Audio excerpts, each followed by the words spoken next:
नमस्कार। मैं doctor Navneet Sangwan financial management के इस तीसरे वीडियो में आज अपन डिस्कस करेंगे importance of financial management and limitations of financial management.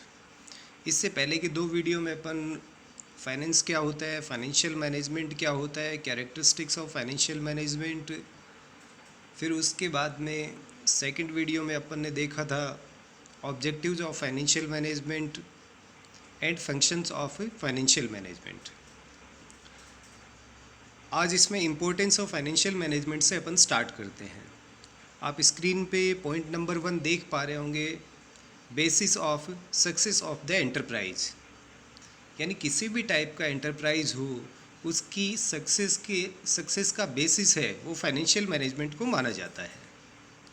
चाहे आपका ऑर्गेनाइजेशन स्मॉल स्केल पे ऑपरेट होता हो, मीडियम स्केल पे ऑपरेट होता हो या लार्ज स्केल पे ऑपरेट होता हो, चाहे ऑर्गेनाइजेशन मैन्युफैक्चरिंग हो या कोई सर्विस इंडस्ट्री हो सकता है, ये सक्सेस तभी होते हैं जब आपने एफिशिएंट फाइनेंशियल मैनेजमेंट करा हो।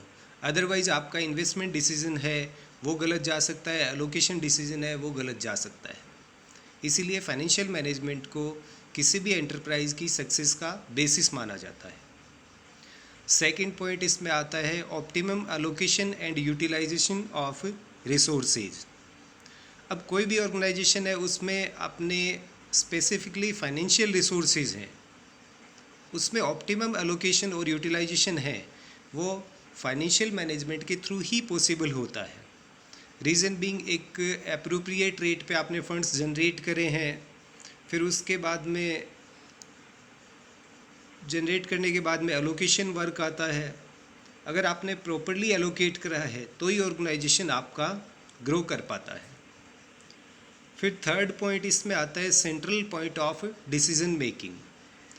मान लीजिए किसी भी कंपनी, ऑर्गेनाइजेशन या फर्म में कुछ भी आपको परचेज करना हो, चाहे वो रॉ मटेरियल हो, मशीन हो, लेबर का पेमेंट करना हो या फिर अदर आपके एक्सपेंडिचर्स हैं उनको करना हो, या मार्केटिंग से रिलेटेड एक्सपेंडिचर हैं, वो सारे के सारे फाइनेंस डिपार्टमेंट से जुड़े हुए होते हैं। अगर उन सभी डिपार्टमेंट्स को या उन एक्टिविटीज़ के लिए फंड्स है वो एप्रोप्रिएट क्वांटम में टाइमली रिलीज़ करा गया है, तो कोई भी ऑर्गेनाइजेशन है वो अच्छे से परफॉर्म कर पाता है। इसीलिए फाइनेंशियल मैनेजमेंट को central point of decision making माना जाता है। फिर फोर्थ पॉइंट आता है मेजरमेंट ऑफ परफॉर्मेंस, यानी आपकी परफॉर्मेंस या एफिशिएंसी क्या रही है, इसका मेजरमेंट है वो भी फाइनेंशियल मैनेजमेंट के थ्रू ही पॉसिबल होता है। सपोज़ कीजिए आपने प्लानिंग करी, फिर फंड्स जनरेट करे, एलोकेट कर दिया, उसके बाद में प्रॉफिट नहीं होता है, इट मीन्स आपकी परफॉर्मेंस बेटर नहीं कही जा सकती है। अगर कोई कंपनी है वो परफॉर्म करती है, क्वालिटी प्रोडक्ट है वो प्रोवाइड कराती है जनरल पब्लिक को, और फाइनली उनको प्रॉफिट होता है, तो उस केस में अपन कह सकते हैं कंपनी की परफॉर्मेंस है वो बेटर रही है। तो किसी भी कंपनी या फर्म, ऑर्गेनाइजेशन की परफॉर्मेंस है वो फाइनेंशियल मैनेजमेंट पे डिपेंड करती है। नेक्स्ट फिफ्थ पॉइंट आता है basis of planning, coordination and control. किसी भी चीज़ की आपको प्लानिंग करनी है, चाहे मान लीजिए कोई कंपनी स्टार्ट करनी है, आपको लैंड की रिक्वायरमेंट है तो पैसे की रिक्वायरमेंट होगी आपको। फिर आपने लैंड एक्वायर कर लिया, उसके बाद में बिल्डिंग बनाना है या प्लांट लगाना है, अगेन आपको फाइनेंस की रिक्वायरमेंट होगी। कुछ भी मैन्युफैक्चर करना है उसके लिए आपको मशीनरी रिक्वायर्ड होती है, रॉ मटेरियल रिक्वायर्ड होता है, इन सब चीज़ों के लिए आपको फाइनेंस की रिक्वायरमेंट है। इसीलिए प्लानिंग का बेसिस इसको माना जाता है। और कोऑर्डिनेशन की जो बात आती है वो अदर डिपार्टमेंट से रिलेटेड होती है, यानी अदर डिपार्टमेंट के साथ में फाइनेंशियल मैनेजमेंट डिपार्टमेंट का कोऑर्डिनेशन बेटर होगा तो फर्म है वो बेटर परफॉर्म कर पाएगी।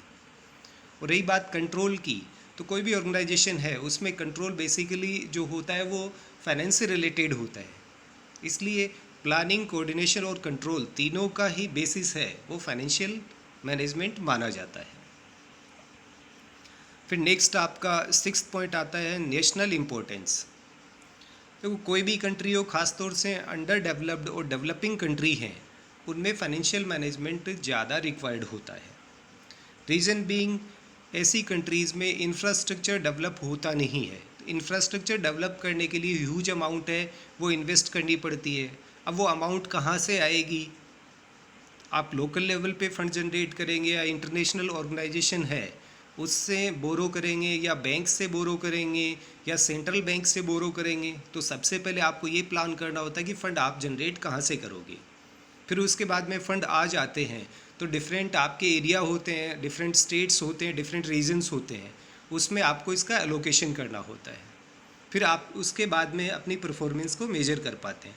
तो जितने भी अंडर डेवलप्ड और डेवलपिंग कंट्री हैं उनमें फाइनेंशियल मैनेजमेंट का मोस्ट इम्पोर्टेंट रोल पाया जाता है। नेक्स्ट 7th पॉइंट आता है यूजफुल फॉर बिजनेस मैनेजर। कोई भी मैनेजर हो, मान लीजिए अपन परचेज मैनेजर की बात करें या प्रोडक्शन मैनेजर की बात करें या मार्केटिंग मैनेजर की बात कर रहे हैं। मार्केटिंग डिपार्टमेंट है वो अपने एग्जीक्यूटिव्स के लिए या एडवर्टीज़मेंट के लिए या प्रमोशनल एक्टिविटीज़ के लिए फ़ंड की डिमांड करेगा। फ़ंड है वो फाइनेंस डिपार्टमेंट से रिलीज होगा। इट मीन्स मार्केटिंग मैनेजर को थोड़ा बहुत फाइनेंशियल मैनेजमेंट का नॉलेज होना रिक्वायर्ड है। रीजन बीइंग वो फिर उसी के अकॉर्डिंग फंड्स की डिमांड कर सकता है। इसलिए जितने भी बिजनेस मैनेजर्स होते हैं उनके लिए फाइनेंशियल मैनेजमेंट इम्पोर्टेंट होता है। Next, useful for investors. कोई भी इन्वेस्टर्स है वो अपना फंड है वो इन्वेस्ट इस पर्पज़ से करता है कि फ्यूचर में उसको बेटर रिटर्न मिलेंगे। और कोई भी कंपनी बेटर तभी परफॉर्म कर पाती है जब उसका फाइनेंशियल मैनेजमेंट है वो एफिशिएंट होता है। अगर फाइनेंशियल मैनेजमेंट एफिशिएंट होगा तो कंपनी को एक एप्रोप्रिएट अमाउंट का प्रॉफिट होगा, जिससे आपके डिबेंचर होल्डर्स हैं उनको टाइमली इंटरेस्ट का पेमेंट पॉसिबल हो पाता है। जो दूसरे प्रेफरेंस शेयर होल्डर्स हैं उनको टाइमली डिविडेंड डिक्लेयर कर दिया जाता है। फिर उसके बाद में प्रॉफिट रहता है तो इक्विटी शेयर होल्डर्स हैं उनको भी डिविडेंड मिलने के चांसेस होते हैं। तो जितने भी कंपनी में इन्वेस्ट करने वाले लोग हैं उनके बिहाफ पे भी देखा जाए तो फाइनेंशियल मैनेजमेंट है वो यूज़फुल माना जाता है। फिर नेक्स्ट आता है useful for financial institutions. Financial institutions में अपन जैसे बात करते हैं तो आपके इन्वेस्टमेंट बैंक्स हो गए, कमर्शियल बैंक्स हो गए, फिर उसके बाद में जो अंडरराइटर्स होते हैं, ट्रस्टी कंपनीज होती है, एक्सेप्टेंस हाउसेज होते हैं, डिस्काउंटिंग हाउसेज होते हैं। ये जितने भी इंस्टीट्यूशंस हैं ये सारे के सारे एफिशिएंट फाइनेंशियल मैनेजमेंट पे डिपेंड करते हैं। अगर इनमें मैनेजमेंट प्रॉपर नहीं हो पाता है तो डेफिनेटली इन सभी कंपनीज़ को या इंस्टीट्यूशंस हैं इनको लॉस होने के चांसेस होते हैं। इसीलिए कहा जाता है फाइनेंशियल मैनेजमेंट है वो फाइनेंशियल इंस्टीट्यूशंस के लिए बहुत इंपॉर्टेंट रोल प्ले करता है। अभी तक अपन ने ये 8-9 पॉइंट देखे हैं इंपॉर्टेंस के। अब बात करते हैं लिमिटेशंस ऑफ फाइनेंशियल मैनेजमेंट, जिसमें नंबर 1 आता है it is difficult to know the financial effects of various managerial decisions. कोई भी कंपनी है उसमें डिफरेंट टाइप के फंक्शंस होते हैं।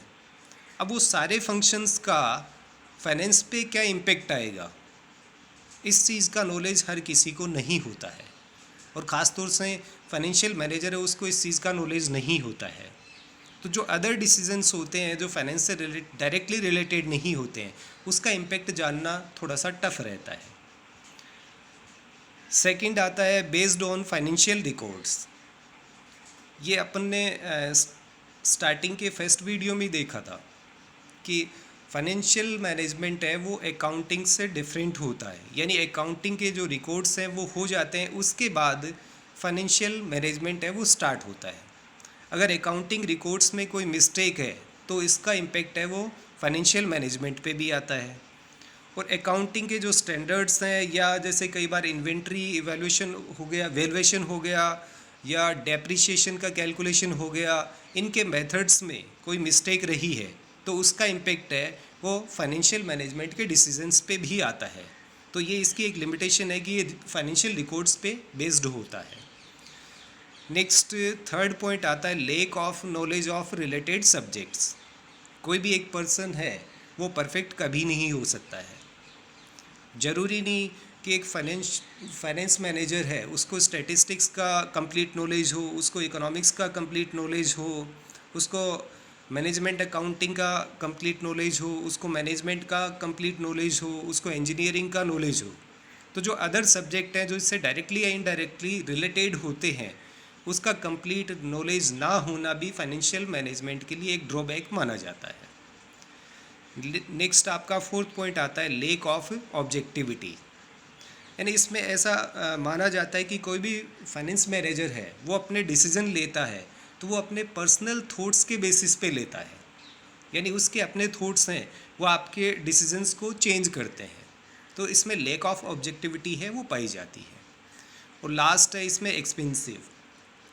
कोई भी किसी भी टाइप के मैनेजमेंट की बात की जाए उससे रिलेटेड कुछ एक्सपेंसेस तो होते ही है, तो फाइनेंशियल मैनेजमेंट को भी थोड़ा सा एक्सपेंसिव माना जाता है। बट ओवरऑल अपन ये कह सकते हैं किसी भी कंपनी के लिए फाइनेंशियल मैनेजमेंट है वो मोस्ट इम्पोर्टेंट फैक्टर होता है जो किसी ऑर्गेनाइजेशन, इंस्टीट्यूशन, फर्म, कंपनी इनकी सक्सेस को डिसाइड करता है। तो अभी तक अपन ने 3 वीडियो में चैप्टर 1 जो बेसिक्स ऑफ फाइनेंशियल मैनेजमेंट है वो डिस्कस करा है। अब इसमें अगेन मैं रिपीट कर देता हूँ अपन 3 वीडियो में क्या क्या पढ़ चुके हैं। पहला फाइनेंस क्या होता है, फाइनेंशियल मैनेजमेंट क्या होता है, कैरेक्टरिस्टिक्स ऑफ फाइनेंशियल मैनेजमेंट क्या क्या हैं। फिर उसके बाद में सेकंड वीडियो में अपन ने देखा ऑब्जेक्टिव्स ऑफ फाइनेंशियल मैनेजमेंट क्या हैं और फंक्शंस ऑफ फाइनेंशियल मैनेजमेंट क्या है। और तीसरे वीडियो में importance and limitations of financial management क्या है वो अपन ने अभी तक स्टडी करा है। Thank you. जय हिंद, जय भारत।